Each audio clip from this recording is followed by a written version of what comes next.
वो हमेशा एक बात पर जोर देते थे कि बुद्धिमान ही बलवान है।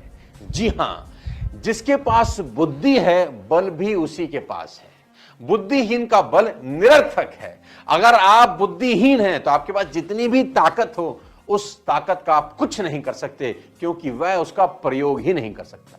बुद्धि के बल पर ही एक खरगोश ने बुद्धिहीन, अहंकारी, महान बलशाली शेर को वन में कुएं में गिराकर मार डाला।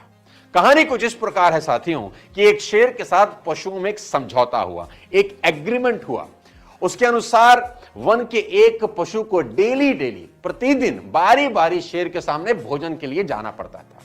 एक दिन जब खरगोश की बारी आई तो उसने अपनी बुद्धि से एक युक्ति सूझी, एक आइडिया लगाया, एक जुगाड़ लगाया।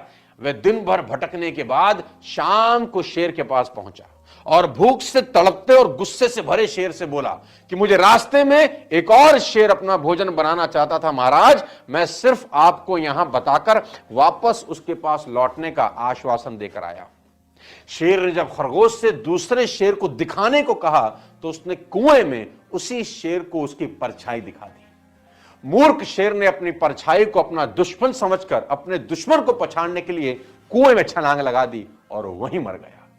इस कहानी का सीधा सा अर्थ है, आप चाहे छोटे ही क्यों ना हो, अगर आप में बुद्धि है तो आप बड़े से बड़े शत्रु का सामना कर सकते हैं। भले ही कौवा एक ऊंची इमारत पर बैठा है फिर भी गर्व नहीं बन जाता। इसी प्रकार एक व्यक्ति का सम्मान उसके गुणों से निर्धारित होता है, उसकी ऊंचाई, स्थिति या धन से नहीं। आचार्य चाणक्य के बारे में बात हो और चाणक्य नीति का जिक्र ना हो, ऐसा कैसे हो सकता है?